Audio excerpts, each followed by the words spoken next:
Good morning. It's day 17 of Safety 365.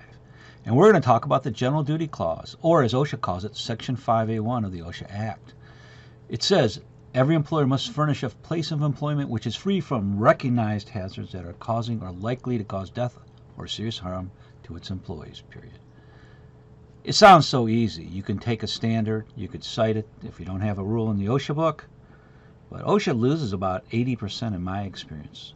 I haven't lost a court case in 30 years with OSHA or private sector. You got to show industry recognition. You got to be able to say what employer does wear seatbelts. Well, that's easy. That's used to be the number one most cited item by OSHA for years. No seatbelt in a forklift. Why? Because in 1970, cars didn't even have to have a seatbelt. You know, I'm that old. I can go back and talk about those days. But manufacturers started putting in the seatbelts in the 80s and the 90s, and even though OSHA changed the training requirements in 1999 for forklifts, they didn't put a seatbelt requirement. So OSHA could use the General Duty Clause for it and would win because it's industry practice. It's every manufacturer's manual. Wear your seatbelt. And if you flip over, that overhead guard, this guard here that prevents you from packages hitting you, will more likely kill you. And people ask, well, what's the most common General Duty Clause today? Well, believe it or not, it's in forklifts. It's combustible dust hazards. There, OSHA's going to show you have a lot of dust everywhere, and you can possibly blow up your facility. It's got to be combustible, but they're going to use the industry recognition by the National Fire Protection Association. They have 3 combustible dust codes, and you're expected to know that if you have combustible dust, which is food dust. Wood dust is always combustible. Some plastic dust, or a lot of plastic dust, depending on who you talk to. And then some metals like aluminum, zirconium, magnesium are combustible. Even lithium, because we have lithium batteries everywhere now. But it's a tough violation to win. And OSHA has reviews. They're usually not going to let an office go in and issue a General Duty Clause. That kind of stopped because I remember when I was in OSHA and I was a supervisor, my boss was out. We had a compliance officer get a complaint, and we had to go inspect chairs at a facility, just your chairs you sit in.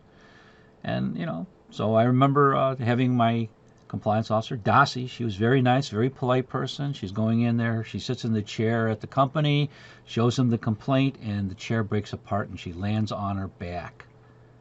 I can't imagine how horrible that is if you're the company, and you're there to inspect chairs, and your chair breaks. Well, you ask her, you hurt? You need to go to the hospital? Go get checked out. And then I said, well, we're going to issue a citation because she found some bad chairs. And we go in there, and my boss comes back, and then this gets sent to D.C. because Dennis Morikawa, who's one of the best attorneys in the country, is going to represent the company, coming all the way from Philadelphia. And there's a nationwide company, and my boss says, you can't issue these citations. I said, well, I'm a chair expert. I sat in hundreds of chairs. I can put chairs together. I don't think we're going to lose. And, my boss is mad. The D.C. people are mad because I didn't clear the General Duty Clause with them. And that's now why it's almost always required, and that's why you probably see less. But it's in the top 10 most cited items. It is not something that OSHA puts out very much, but there is quite a bit of these are issued every year. And needless to say, the chair company came in, or the company with the chairs came in, very apologetic, asked how Dossie was. She was fine. They said, we fixed it. We found 30-some plus chairs that were broken. We replaced them all. Thank you for coming out here and doing this attention. We were so embarrassed that the person didn't. And they settled it as an other than serious, no penalty. And in the end, everybody was happy, and 33 new chairs at the place. So a good, happy story. Kind of a long day, but thank you very much for listening, and I'll see you tomorrow.